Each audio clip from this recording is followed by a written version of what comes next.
The views and opinions expressed in the following program are those of the hosts and guests, and not necessarily those of the staff and management of WWDBTV.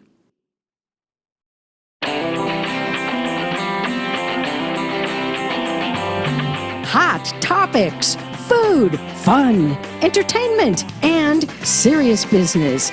Live Las Vegas with Rikki Cheese.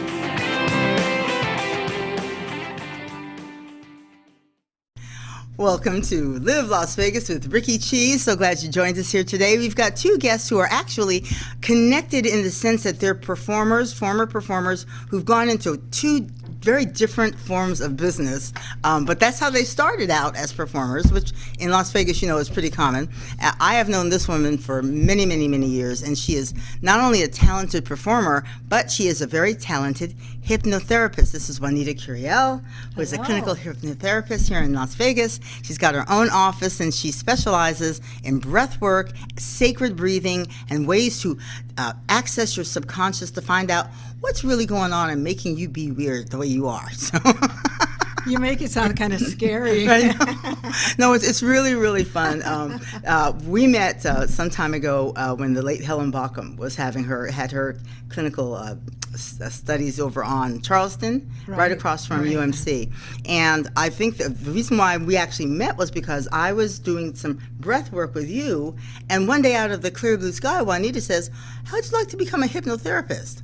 I never thought about it. So one of the things that was required was a lot of practice work, which I thought was interesting, because one of the things that came out of the practice work for me was, as I was working with individuals, it just seemed to me that everyone's challenge in life came down to love. Whether they got love, or they needed love, or didn't feel like they got enough love, or how do you get some love, but what's been your experience over the years? Well, actually, that's a great observation that you had. I guess when you think about it, it does boil down to that main feeling of not only wanting to be loved, but also wanting to give love. Right. So your question was, what was my observation about it? Yeah. Wow. Well, that goes back quite a few years here. Let me see if I can kind of Bring it back up. pinpoint it. Well, for me, Helen Baucom, who was my teacher, the work that we did was to release whatever block, she called them blocks, to receiving anything, like you said, love. So for me, the main point of doing self-exploration, self-hypnosis, self-meditation, is to find out who we really are. Right. What do we want? What kind of techniques do we want to use so that we're able to be free enough and open enough to receive what it is that we want? So I would say my main observation was remove what's in the way so that something else can come in. Right. Now, what is the difference between a clinical hypnotherapist and a stage hypnotist? Oh, good question.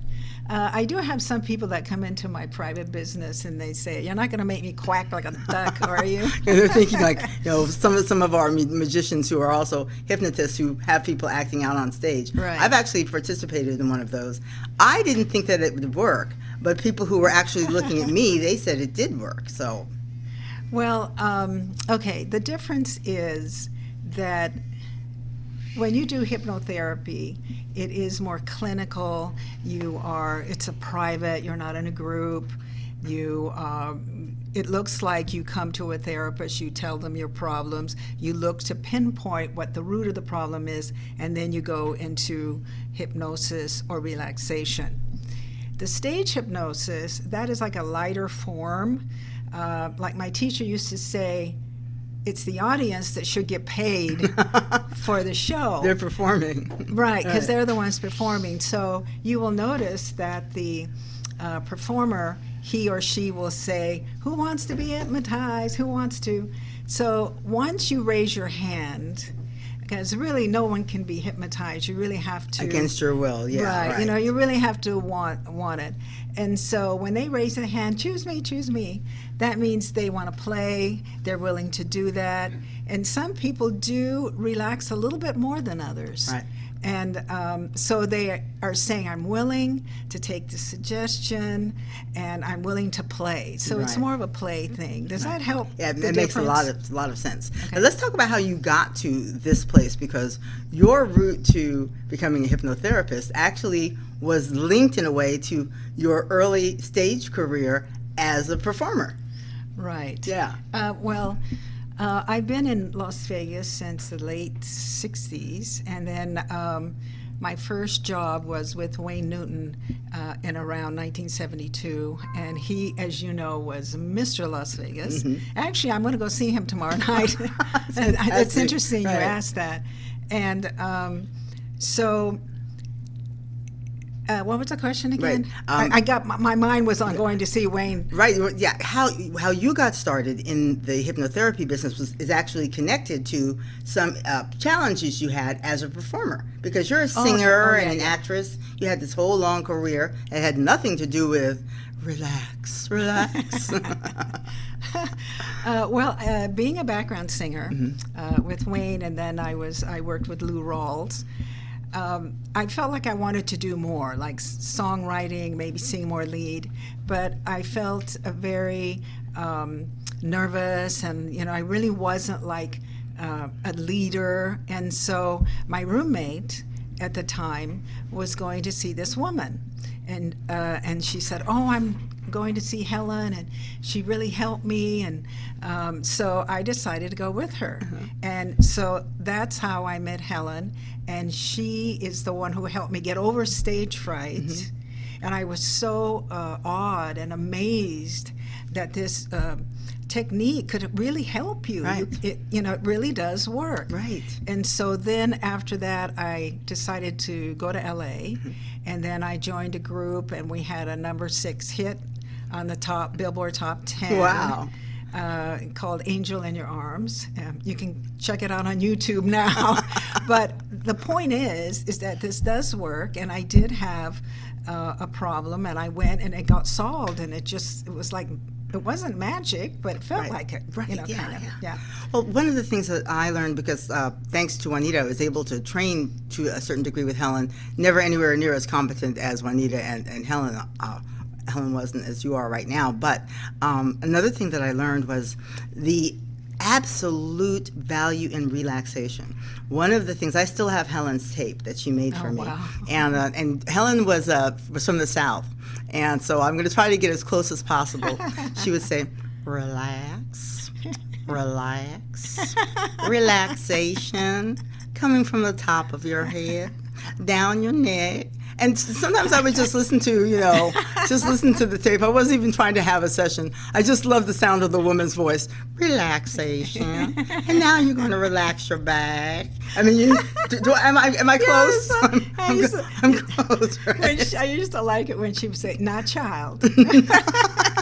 You just lay down here and we'll take care of the problem. She would call me little one, and I wasn't little at all then. I was quite chunky cheese. And I just got the biggest kick out of it. We'd start every session, now little one. It's like, who are you talking to?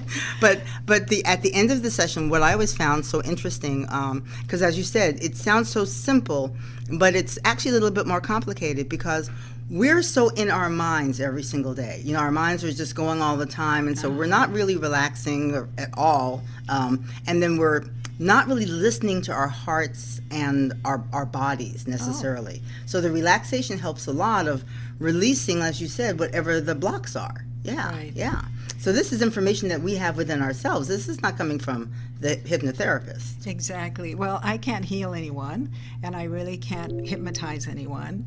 You are willing to do that with your own powerful mind, and we have forgotten just how powerful we really are. But going back to your question about relaxation, people, I don't think, realize that they are so wound up. Right. And so once you do techniques such as the breathing techniques, or the guided meditation techniques, or hypnosis, when you start doing these kind of things, then you start realizing that you're starting to unwind. Now, the body likes to unwind. Right. And so you can heal much faster in a relaxed body. Otherwise, your body and your mind are working, trying so hard to get you to relax to even heal. Right. So I know it's kind of cliche now when people say, oh, take a breath, you're too stressed, or relax. But it is very, very important for us to self-explore. Right. And it's so exciting because what you're going to find out is amazing. Right. Does that help answer the question Absolutely. about relaxing? Some of the, especially in the early sessions, because I was a little skeptical. I thought, I can lay down at home, and I don't see how this is going to, work all that well. But some of the insights I would have after, sometimes during a session, but a lot of times after a session, because it was almost as if once I relaxed, that information that I'd been storing in my body, that awareness was like, I'd have this thought, it's like, oh my gosh, I didn't even know I was thinking that, or I didn't even know I was feeling that until after or during the session. Well, it seems like everything that's ever happened to you is recorded in your subconscious. And that's why it's called subconscious, because it's put back, and then we call it the past.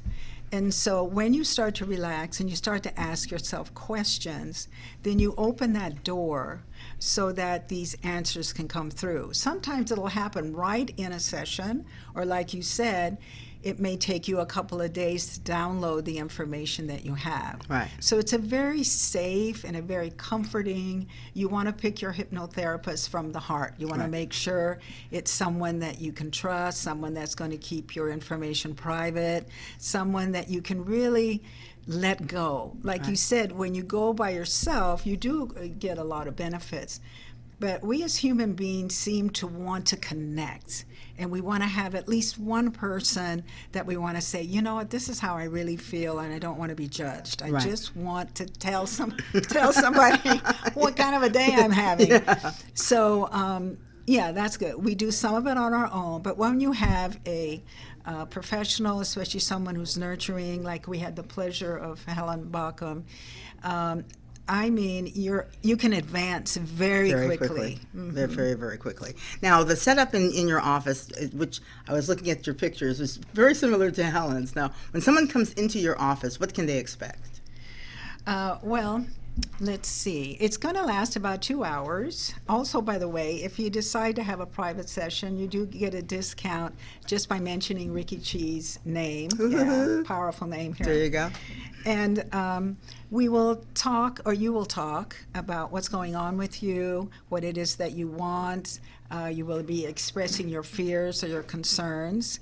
And then the second half of the session, of course, I will be explaining the hypnotherapy, what you can expect.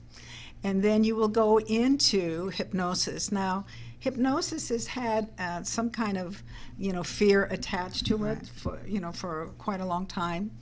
But basically, hypnosis is like guided meditation. I really don't see that much difference between the two.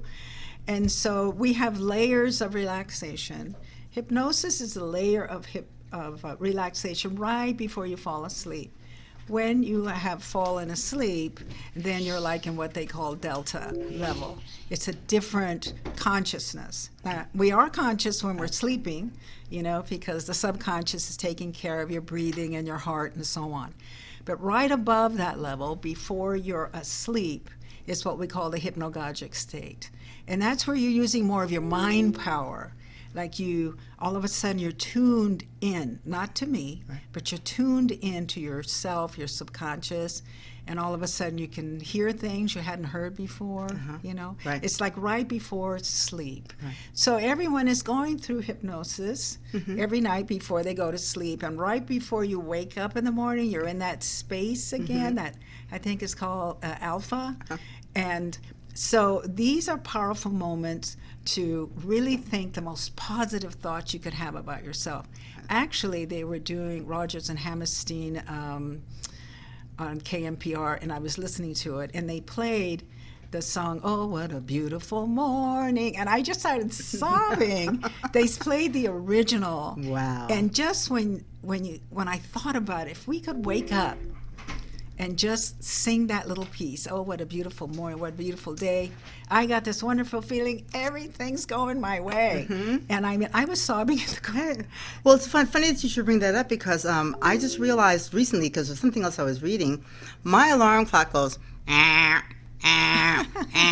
so of course if you snooze it like 4 or 5 times, every 9 minutes it goes, and then I was reading something recently, and it was to your point. It's like, what do you listen to? What's the first sound that you listen to, that you hear when you wake up in the morning? And I realized it's my irritating, very, very irritating.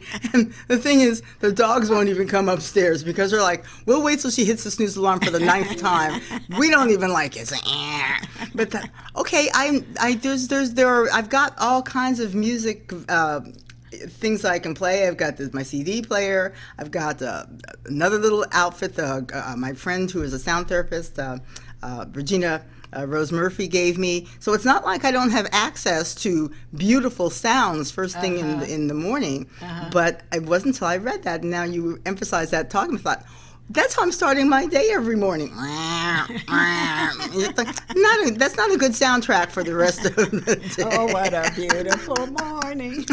So when they come in your office, you have like lazy boy chairs. So you're not laying on the floor or anything like that. Oh, no, no. Right, yeah. No, the office is very beautiful, and you are very comfortable. Remember, it's up to you to ask the questions. If you're uncomfortable, you need to let us know, because we're trying to relax. Right. And so if something is bothering you, you just let us know. Even the temperature, we change the temperature. We have water.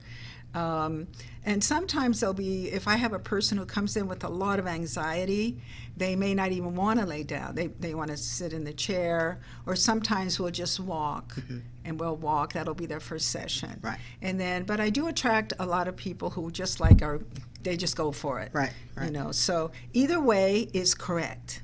It's up to you to choose how you want to handle your life, how you want to handle your body. And we need to remember that we are in control of these things. Right. Even though we feel very much out of control, especially with our emotions. Right.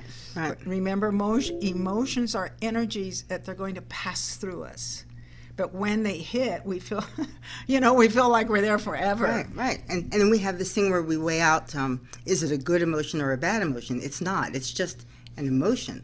And one of the things that Helen taught all of us is that the more quickly you tap into that emotion, whether you think it's good or bad, the faster it moves. Because people spend a lot of energy trying to fight, going, I shouldn't feel this way. Right. I shouldn't be thinking this. And so now you're fighting it, and your body's getting more and more intense. And so now you're almost like it's like cementing it within your body. Wow, my shoulder just went up. Right. Yeah, you're right. Yeah. I think one of the cruelest things on the planet is how we treat ourselves. Not only how we treat others, but we're constantly beating ourselves up. Even a slight thing like, oh, I don't like my hair, or I'm too old, or it's just this constant, I don't like myself, I hate myself, so on. And so the reason we're doing all this is so that we can wake up to who we really are. And that is, we are highly evolved spiritual beings who have a body. And we want to start looking at the body in a different way. Right. We've got this whole thing going on with the body. Right. And so if we could look at the body like, this is mine, this is my baby, this is my beautiful heart that's beating for me constantly. It's like if you had a baby and you were talking to this baby. Right. That's how we need to start really talking to our bodies. Our body's not just this thing that we have to drag around, or they're in pain, or Right. I would like to, spread that a little bit more as to what is the body, what are we doing with the body, how should we treat this body, Right. and I think that would kind of lighten up the whole the whole thing, whole situation. There are universal truths. I mean, even if you just go on Facebook, I'll just use that as an example for the people who post on my timelines. Sometimes I look at those things and go, man, I read that years ago. Like I recently just went to the pagan. Everybody should go to Irma Zarita here at the station. She and her group, they have this book fair exchange. When it comes up next year, you should go. They have everybody who is like into the metaphysical field comes, because at a certain point you've accumulated so many books that you've got to get some of them gone, and then you want to so sort of circulate them back around for those of us who are book nuts. But one of the things that I found, one of the ones that I saved, was that they were universal truths. What you're talking about right now, I posted something on my Facebook page today where there are scientists who are saying, oh, guess what? The way you treat your body could make you sick or make you well. Wow. Really? And then the other one was what you eat could help you.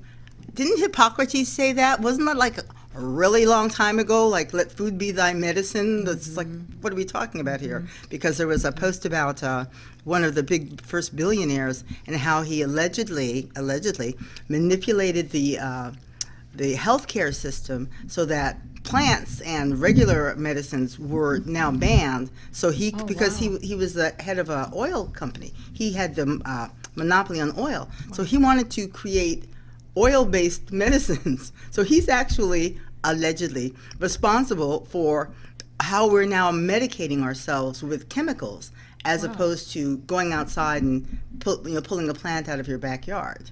Wow, speaking of, that reminds me of old sayings, like I think it was Socrates, you may want to Google this, that said a life unexamined is not worth living. Right. So some of these old, sayings are still around, and I'm just now starting to really understand them. Right. So the oil-based person that you're talking about, I guess we just need to forgive him and move on. Well, I think that's a wonder. That's the beauty of, even when I'm really, really irritated with the internet for any sort of reason, one of the things that I really love about it is how we're able to now exchange information without having to haul to the library. Now you can actually, talk to somebody in China about Socrates, or talk to a paleontologist about anything, or anybody about anything. Now there's a lot of misinformation out there on the internet too, but a lot of this stuff, these universal truths that we're talking about here today, they haven't changed.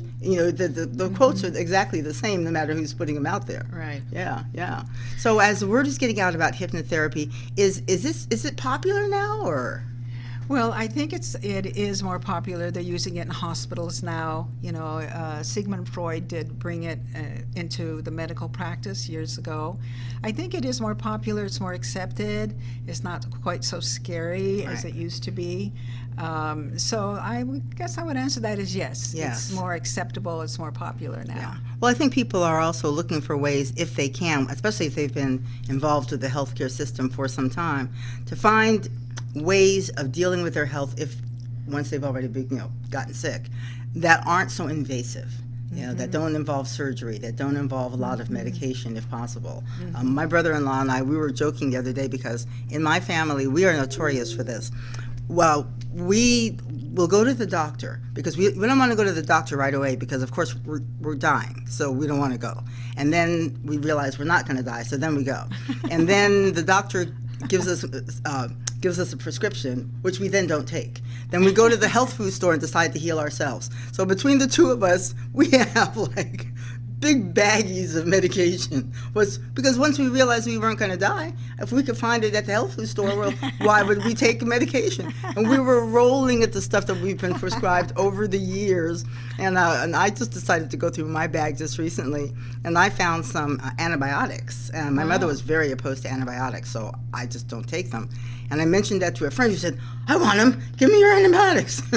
I'll take them. Why are you freezing them so they would stay good? But we were very much raised to believe that mind-body connection. That my mother didn't believe that you caught a cold or anything from it. She believed that you caught negativity. That you had to really take a look at what's going on with your body. And what you were talking about, just a moment ago, is relaxing the body, because if you're tense, you can't relax. Your body's now working overtime, and then people get sick, and then they wonder why they're, in bed at home or in bed at the hospital for the vacation that they probably should have taken.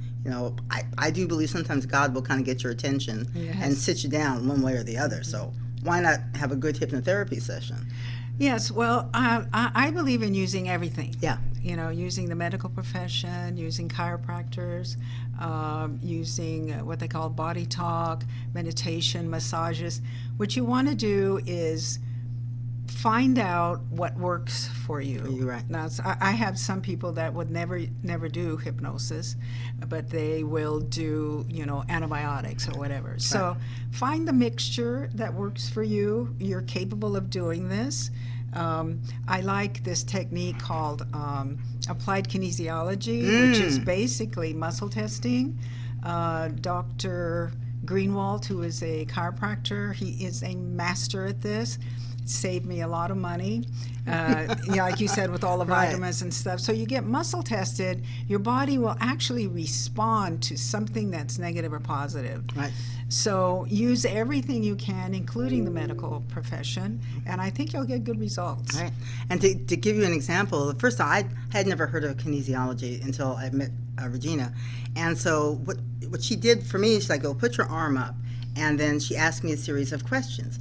And then I was amazed at how my arm would or would not react to things. My mind was saying one thing, but my body was going, you're lying. Or you're telling the truth. It was like, oh, arm, hello, I'm running this show. But the arm was like, my body was saying, no, this is the truth. Your body speaks your mind. Yeah, I think there's a book titled Your Body Speaks Your Mind. Is there? Yeah, yeah. It's a pretty good book.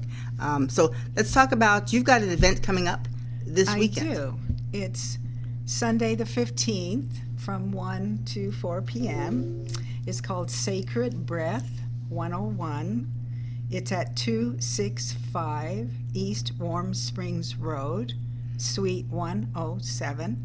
Actually, why don't we give my phone number, and if anyone's interested, they can call me at 702-245-2805.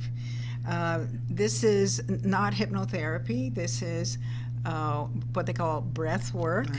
And as you know, a lot of our breath techniques come from India with the yoga and so on. This is a particular breathing technique that helps you release the stress from the body. Now, you've done this before. Done it. So it is on a donation basis. It's free. So if you're interested to come and try on this technique, and you can also get a chance to meet me in person, and possibly Rikki will be there. So come on down and let's breathe definitely together. Rikki will be there because I'm stressed out. I need to, and she said it was like, oh, it's this Sunday? Woohoo! I am so there. Well, thank you, Juanita. It's always a pleasure to have you on the show. Thank you. And let me just tell you, the breath work it's so simple. Bring a pillow and a blanket because we're going to be laying on the floor, and you just breathe. And on the surface, that sounds like, oh, really, I breathe all the time. No, actually concentrating on your breathing, not what we're doing right now, but just concentrating on your breath.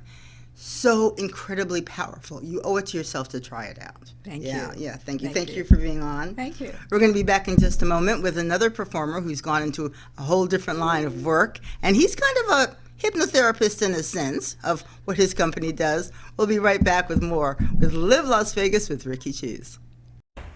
Crazy Terry here with your car care tip of the day. Today's tips on cooling systems.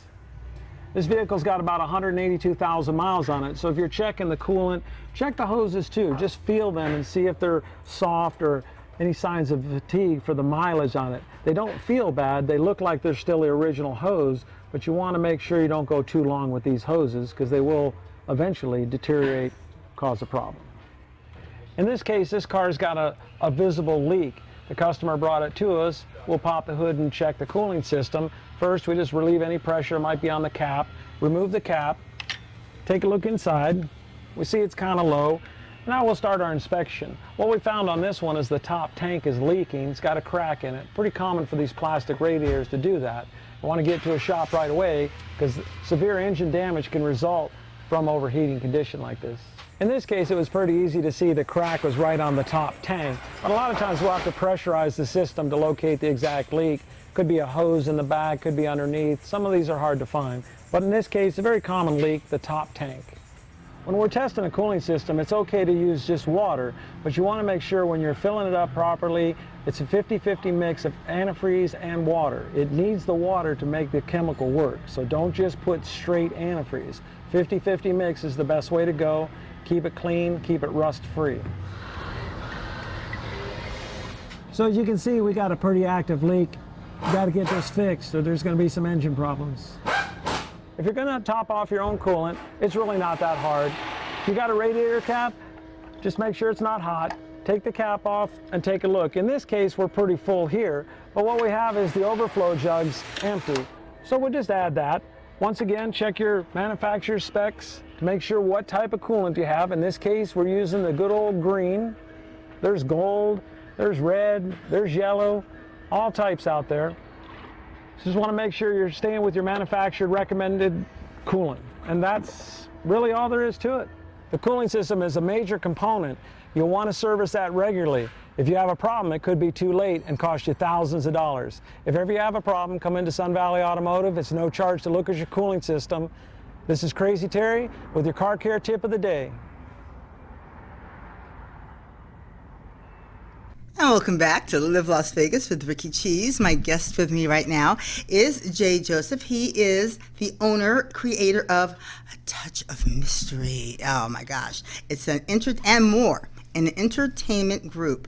Now, when we were actually introduced, and we're going to go ahead and give her a shout out. Mystic Mona knows everybody. Yes, she and does. She's the reason why Neil Portnoy was on the show, the illustrator from the RJ. And she'll call me just and say, well, you should have this person on your show. It's to the point now where I just go ahead and book him, even before I even talk to them, because I know if Mona is calling and saying that they're going to be a great guest, Right. you know, the vetting's already been done. It's just a matter of like, what day can you be here? So I was really gratified that you could be here today. But one of the things when we were talking on the phone, I realized I was kind of off base with you until I went and really kind of did my research.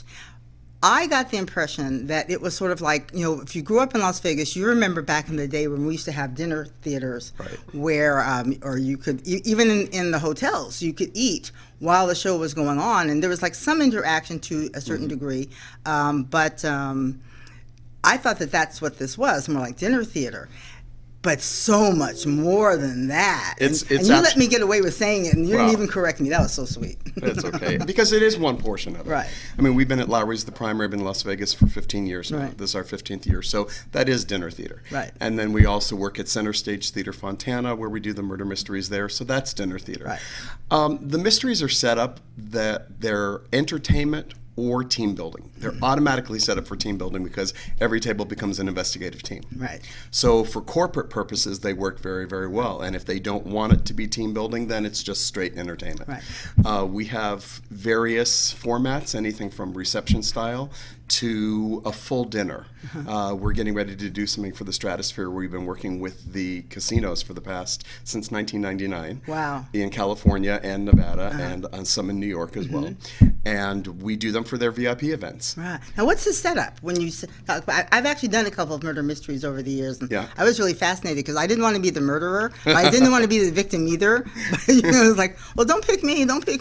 But it was fun to watch, you know, people who are just coming, you think you're just coming to eat dinner, and all of a sudden you're part of this huge production, or Right. small ones, you know, but some of them are big, and there's like all this stuff going on, and you don't know who's who, and it just takes dinner to a whole new level. Ours is a little bit different. There's another company that does the murder mystery at the D, which is Marriage Can Be Murder, and Yes. their wonderful show, just set up very differently than Right, ours. yeah.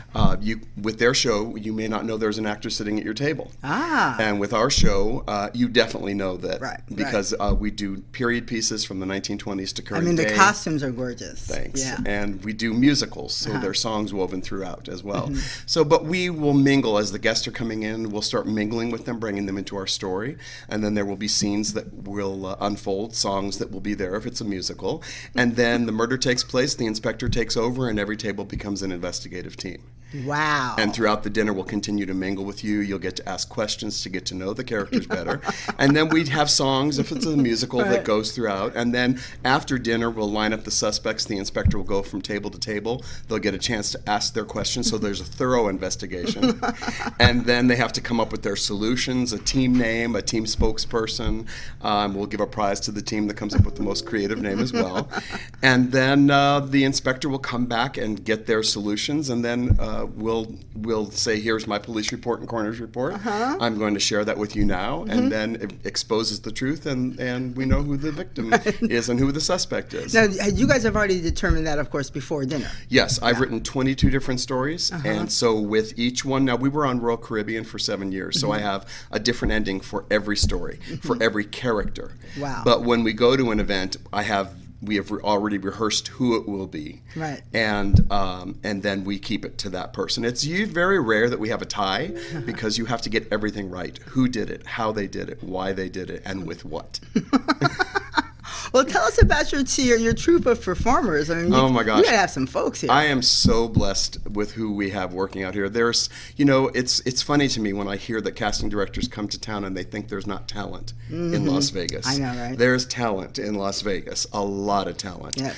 And I am so lucky. As a performer myself, that's how I met a lot of the talent, was through doing gigs with them. Right. And so then I would hold auditions as well, and we have Kelly Wright, who's an amazing performer in town, Andy Gibbs as well, Joy DeMaine, who is also a producer as well as a performer, Paul Draper, who is a magician and mentalist in town, has been with us for years. So we just have an amazing group of people. I've got about 20 people that work with me. Nobody works for me, everybody works with me, because we're a nice kind of a family, you know. Yeah. And it's just a lot of fun, because when I started the company in 1985. And why did you start the company? Because you already had your own, I mean, you were an actor, singer, performer, MC. Wasn't like you needed a gig. Right. Yeah. I had a manager in Los Angeles, that's where I'm from originally, and he said he wanted to do something different for a party. And I write, so I said, well, I'll write a murder mystery. I have no idea where that came from, but it just popped in my head, popped out of my mouth, and I said, I'm going to write a murder mystery. So I did, and it was successful. Too much watching Angela and the Murder She Exactly, exactly. So I wrote one, it was a hit, and I was working for Bill Press when he was running for insurance commissioner in California. We did a murder mystery for a fundraiser, so we started doing fundraisers that way. And then it just kept growing and growing. We would do private parties, and when we first started, we would do them in homes, and we would take them through the rooms in the homes to see different clues as well. We did one for a private party called the Catered Affair. It's one of the first ones I wrote. We did not tell the guests they were coming to a murder mystery. The host didn't want it. So we were the caterers. So one of the scenes is the chef and one of the waitresses are behind the bar, and they start arguing over a good-looking gentleman. So sure enough, good-looking gentleman comes up, the two start arguing, and the guy placed his order, and then he said, that's all right, I don't want to drink. He walked over to the host of the party and said, where did you get these people? And then at the appointed time, she comes running down the stairs screaming that someone's dead. And everyone's going, who's dead? Who's dead? Call 911. And then I came in as the inspector and took over. That was like borderline cruel, though. Most people had no idea. And this is in L.A. too. In L.A. So this is a possibility that this could be true. Had a great time.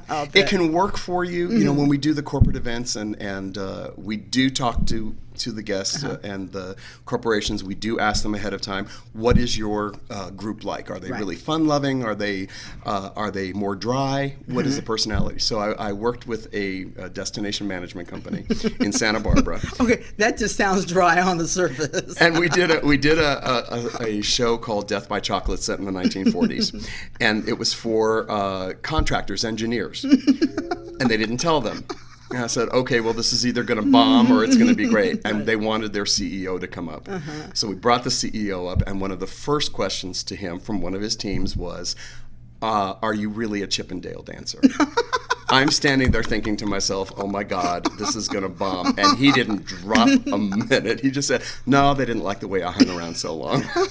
I said, great, this is going to go perfect. That's fantastic. So you never know what you're going to get. Yeah. That's going to be a really exciting life, because even here on the Las Vegas Strip, I mean, most shows are pretty much set. Right. Even Cirque, I mean, you know what you're going to get when you go to a Cirque show. But with your type of show, you really don't know, because you are so relying on the actual people who are in the group, not just your troupe, but how the people are going to respond who actually see the action is part of the performance. Exactly.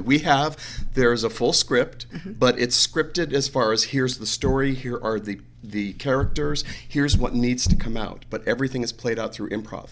So we just build on it, we play with it, because as we're mingling with the tables, if there's a table and they come up with some of the most interesting things, I'll walk by one of the characters and I'll say, okay, table 6 thinks you're having a lesbian affair with this character, and I'll write it in, because I write the story, so I'll just write it in. If it doesn't take away from it, why not? I'll write it in. And so I'm sure that the guests, especially the ones who know about it, they've got to feel just so invigorated by being part, because let's face it, especially now in the days of, we were talking about the internet earlier with Juanita Curiel. Right. Everybody sees themselves as a YouTube star or an Instagram star. So anybody with a camera thinks that they can act. Oh yeah, we did this out in Laguna. We had a gentleman come up as just the team leader, asking the questions with a microphone, asked the question, and then just did a mic drop. Out of nowhere. And I'm thinking, well, that's an expensive piece of machinery you just almost killed. Yeah, exactly right. So you're the murderer. You just murdered that microphone. But you never know, and it's great to find out if they're really playful or if they're kind of more quiet. If they're more quiet, we say, just be a part of the team that's asking questions. And we have had companies that say, stay away from the vice president of this company, do not go near them. And sure enough, he's the one who pulls one of the actors onto his lap and starts flirting with them. So you never know what you're going to get, which I love. And improv used to scare the heck out of me as an actor until I started doing this. Right, yeah. Because your mind's moving, your body's moving. I mean, you're just totally in the moment. Let's talk about, because you were an entertainer for 20 years. And still am. And still am. Well, actually, that's true. You've never stopped. What was your start? How did you get started in this business? I actually, my mom, to hear my mom tell the story, and I don't remember it at all, but apparently growing up in Los Angeles, there was a POP, which is the pier, out at the pier in Santa Monica, Pacific Ocean Park. And apparently, when I was 3, we were down there, and she turned around and went into a store, and apparently I wasn't with her. She came out, and I was dancing the flamenco. And it was my first paid gig, because I got $13 in tips. So that was the beginning of my career as a ham. Wow. And then I was in chorus and then theater arts in high school. Which, a typical sort of... and it just kept going from there. I thought I was going to do acting as far as television and movies, and I was up for 3 pilots. Each pilot that I did, the writers went on strike, the actors went on strike, the directors went on strike. So this was a sign from the universe? And I'm very spiritual, so I said, okay, I get it. And then I went into music. I went into singing. And then I was an opening act and sang backup for people in Los Angeles. And well, something you and Juanita had in common. You guys should have had a whole conversation before the show, because you had that backup, and then that kind of brought you out into the wider picture of creativity. And I had gone to psychics in Los Angeles who said to me when I was in my 20s, you're going to be much happier behind the scenes. And I'm sitting there at 24 going, la, la, la, la, la, don't want to hear this. And yet, I am happier behind the scenes because I have to me, you have to find an umbrella where all of your gifts fit in. And so I've got my writing, my performing, everything, directing, casting, all under a touch of mystery and more entertainment group, because I'm able to MC, I'm able to help other people and get work for them as well. We don't just do the mysteries anymore, because people would say to me, what else do you do? And every one of the actors that works with me does something. They're either a celebrity impersonator, a magician, a musician. So I've expanded into MCs, scavenger hunts, flash mobs, all types of strolling entertainment, because every time it got slow, I would expand. So I find that it's very important to tune in to see where your natural flow is. I'm also very spiritual and psychic myself. That's one of the things Mona and I share in common as well. And I wanted to talk to your other guest because I do breath work as well. Oh, do you really? Oh, and that's too I'm funny. a certified timeline therapist. That is So- fantastic. Sometimes my shows just come together, and there have been times when I've just sat back and let the guests talk amongst themselves. I would have Right. just let you guys just run the show. It would have been great. That's Yeah. fantastic. Yeah. And so you are very much in tune with what she was talking about. Very what much. Juanita was the ability to channel your energy through your breath, Yes. and to be able to relax your body, because that's such an important part of performing. Absolutely. Yeah, yeah. Absolutely. And we do that before we go out on stage. We'll just take some deep breaths and center ourselves and connect with Mother Gaia. Right. And then we go out, and it's a huge difference between, because everything can be very frenetic when you get to the site, get everything together, and then we just take a couple of breaths, and then we are more in tune with the guests as Right. well. Yeah, And it yeah. can make or break it. Yeah, for it's you. a fantastic thing. So, so now that you've expanded into all these different areas, how would you describe where you want your company to go next? What we're doing is expanding into other venues. So we just expanded into Seattle and into Vancouver, Canada, because I'm also a dual citizen Canadian because my mom's from Winnipeg. So we just expanded into Vancouver, and we're already working at the Giggle Dam Theater, which is like a Second City Wow. group. And so we did our first show with our actors, and now our second show in May is going to be using their resident troupe. That is so fantastic. Yeah. And all of this like a spark from the stuff that didn't go well. Exactly. You know, I mean, Yeah. a lot of times we think that and I'm notorious for this, I'll ask God for something and then it doesn't come right away, and I'll just get real pouty. Well, how come you're giving it to so-and-so and I'm not getting it? And then all of a sudden, boom, it's like, oh, that's why I didn't get it. And oh, this is working out so much better. But sometimes you just don't see that what you think is an obstacle is actually a big advantage. And Neil Portnoy talked about Mona's other recommendation. He was actually, he was thinking he was going to be an athlete, and he had a career-ending injury. And so he didn't know what he was going to do. And a friend of his said, you know those doodles that you're always doing? And he said he went to his first fair and made $400. And he was like, Wow. bingo. Okay. And so now he's the illustrator for the Las Vegas Review-Journal. Oh, my gosh. And now you're like international. I mean, it's like France, Spain. Yeah. What's next? You know, I'm open. I'm open to seeing where, I've always said I don't want to be a star. I just want to do what I love doing and being paid well for it in a positive experience. That's Yeah. all Yeah. that I want to do. Yeah, I was just sharing that with a girlfriend that I thought, I didn't know what I wanted to be. I wasn't one of those kids who knew, as a child what I was going to be. My mother was Right. an entertainer. I thought I might want to be a writer. I didn't really know. But one thing I did know was I wanted people to think I did a good job no matter what it was. It wasn't about being cute. It wasn't about anything. I wanted people to say, that Rikki, she does a good job.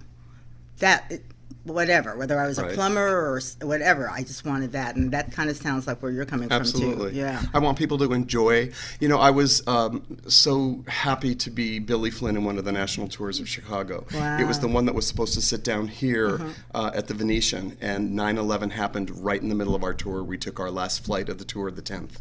Wow. Woke up in LA, and this is interesting. I was performing on Princess Cruise Lines once, and I went to bed early one night and I couldn't fall asleep, and all of a sudden I had this vision of a airplane cartwheeling down the runway with red, white, and blue stripes. And the next morning, the United Sioux City was in the newspaper. Ooh. With this as well, I shot up out of bed at 6 a.m., which was 9 a.m. New York. Yeah. And then 10 minutes later, I got a phone call from the company manager saying, turn on the TV, we're in trouble. Right, right. So we didn't get the chance to sit down here at Venetian, but I was so blessed to do that tour because they wanted us to go on. The theater wanted us to go on that night. And the cast was from New York, and we said, number Not one, possible. no, we don't know if our friends or family are alive. No, right. Number two, who's going to come? Right. So they had us go on the next night, and it was, the opening of Chicago. It talks about, this show is about everything that hold near and dear to our hearts, murder, crime, all this, and the audience, cricket, and it stayed It that was way just for too soon. just almost the first act. Yeah. And then they started to wake up, and we said, oh, this must be what it was like to do a USO show. So it felt good about being able to help people get out of their fear Distraction for a while. just for a second. Yeah. It's like the world hadn't come to an end. It was a terrible, terrible thing. Yeah. But, most of us are still here. Exactly. Yeah, but still bad. Well, I'm so glad that you're on your show, on my show today. Thank you. And thank you for inspiring Absolutely. my audience out here. So how can people get in touch with you and find out where you're performing Absolutely. next? Well, you can go to www.atouchofmystery.com or give us a call at 702-497-7936. Really quick, I want to talk to you about something. So our next show at Lowry's is going to be Death is a Drag, which is a show that my friends wrote, and I'm in the show, but we're turning it into a murder mystery. One of the characters is a newscaster. Would you like to be a part of the show? Love it. Good. Please. You heard it here first. I'm going to be on the show. Yay. Love it. Well, thank you for being on Thank the show. you. And thank you guys for, this is going to be my first murder mystery where I'm actually performing. You have to come and see it. You're going to be announcing the death of the character. Don't miss it, guys. Really. I mean, seriously. Thank you for joining us. We'll be back next week with another edition of Live Las Vegas with Rikki Cheese before I actually start performing at Lowry's. That's right. October. Right.